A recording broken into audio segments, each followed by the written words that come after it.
We want rolling, yeah? Yeah. Could you first of all introduce yourself? My name is Troy van Leeuwen, and I play guitar, keyboards, lap steel, backing vocals in the Queens of the Stone Age. We also know it. I'm sorry. Shit. Oh my god, you lost your felt. Oh man. Okay, edit, take 2. No, really. Hey, you have a really Dutch name, right? I do, yes. Do you have any Dutch roots? Well, I think my great-grandfather moved from Holland. But, we've kept the namesake, but not so much the culture or the language. As a matter of fact, I don't know any Dutch, which is strange to me. Well, we speak English, so we get around. Right? That's what I figure. Hey, we also know you from Perfect Circle. Of course, we want to ask you a lot of questions about the Queens of the Stone Age as well, but I mean, we're both big fans of A Perfect Circle. You just told us the good news that you're making a new record. Well, the record's just about done, and right before I went on this tour, I finished up my work with the record, so it should be coming out in around fall. Could you tell us what it's like a little? I just think, with every project that I do, there's got to be like a natural evolution to what the material is or what the idea is. And to me, it sounds like a natural evolution of the first record to the second record. Sonically, it sounds better. The songs are a little more, in depth, a little more interesting, and there's some really good songs on the record, and I'm proud of it. So I haven't even heard the final product yet, so I'm curious to see how it sounds. But from everything I've heard, it's very good. So how did you get involved with the Queens? Well, before I was in a Perfect Circle, I was in a band called Failure, and we had the sound guy. Great band. Oh, cool, thanks. Our sound guy, Hutch, did sound for Caius as well at the time, and Screaming Trees, and we always got along and stayed in touch. And I've been a Queens fan since the first record, and Caius. So just with our circle of friends and people that we play music with, it just so happened that last year at this time, Tool were in heavy tour mode, and I wasn't doing that much. I was just doing tiny bits of work with the Perfect Circle, but we were waiting for Maynard.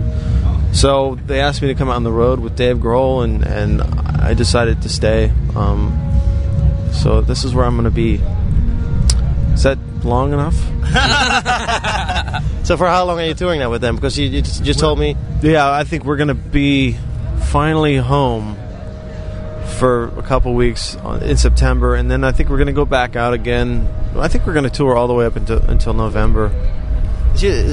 For us, it's like you don't know what band knows which band and how they work together, and suddenly you see the circle of friends around the Queens of the Stone Age. Yeah. You see a lot of bands knowing each other. I mean, yeah, definitely. I mean, I think that all the music that I like, I usually try and get involved with at least knowing who's behind it.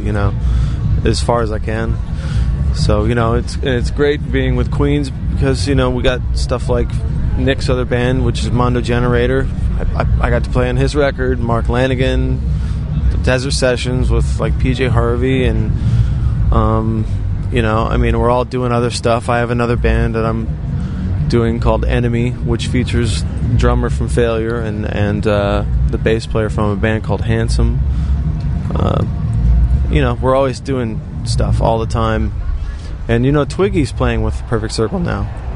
Twiggy from the Marilyn Manson. Yeah. Oh, you didn't? I thought it was. I know.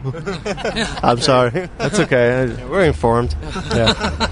And it's funny because Paz is here today. So it's all good. We all have lots of respect for each other. So I can also imagine that you would maybe rather play just in one band and focus on that sound, or? Well, no, I think more or less I would continue doing A Perfect Circle if I had the time. I had to make the decision as to which one I would be doing more with, more involved with, and unfortunately, as great as Perfect Circle is, it revolves around Maynard's schedule. So, it's a little bit hard to stay loyal to that completely, So if I can, I will stay involved with what they do in the future. On the other hand, I think it's really special and really new thing that you see a lot of great bands coming up with people who actually play in different bands as well. I mean, the band could have never existed if people wouldn't be willing to play in other bands as well. I mean, it's a new thing. Yeah, I think that when you grow, you know, it's like when you first start playing music, you know, it's like, this is the band I'm in, and nobody can mess with me or mess with them, and then, you know, things change, people grow up, their priorities change, you know, sometimes people have kids, and, you know, the garage band isn't really, you know, their first thing, you know, in their list of priorities, but, you know, as I've grown older, I like to play with as many people as possible. You know, I just think that you learn from different situations in all of them. So that's my philosophy, and I think, you know, this gang of people have the same idea. Are you also involved in writing music for the Queens? For the new record, yes. Wow. So you'll be recording a new record soon? I think we're gonna wait till the new year, just because I don't know how tired we're going to be after this tour. Deadly tired. Maybe. How are you doing so far, actually? You know, it's been about 8 months, so, you know, it gets to you once in a while. But hey, I'm not complaining. I like what I do. And how do you guys work? Because, I mean, you're on tour all the time, like you mentioned. You do a lot of press and stuff. I mean, you don't really have time to write music, especially the complex music that Queens of the Stone Age make. Well, I think that, you know, whenever inspiration calls, you just do it. You know, most of the times it's at 5 a.m. and on the bus with an acoustic guitar and a tape recorder. It actually works that way. I mean, sometimes, yeah. You know, I bring my laptop too, and I do like remixes on the road and stuff. And sometimes that will trigger ideas. You know, and you know. Whatever works, man. You just mentioned that you were also involved in the desert sessions. A lot of people grabbed you by the arm when they heard that we're going to interview you guys. They were like, well, you have to ask something about the sessions because they're awesome. I didn't know that. Well, I mean, I'm more familiar with the last two, and 7 and 8, yeah, which I instantly loved. And this one, the thing about it is it takes like 2 weeks to record them. What is it? I mean, for all those people who didn't know. Basically, it's this place in Joshua Tree in California where, you know, Nick and Josh are from. And there's a little house there that has a little recording studio, you know, really modest. And it's just got a great vibe, so you invite people over and no preconceived idea at all. You just make music. There's all kinds of instruments there and microphones already set up, so you just go in there and you make music, and however it turns out is how it's meant to be, and it's always interesting, you know. Just like jamming all the time. Yeah, it's just jamming, but they end up being songs, you know. And how do you do that, for instance? Like, you're gonna jam and then, okay, let's record again, and then with a sort of schedule?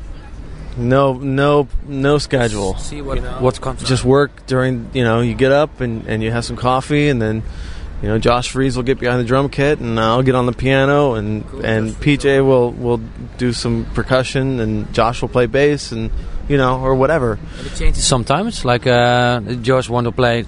Josh plays drums on some of it, and I attempted to play drums on one, but Josh did a better performance than I did.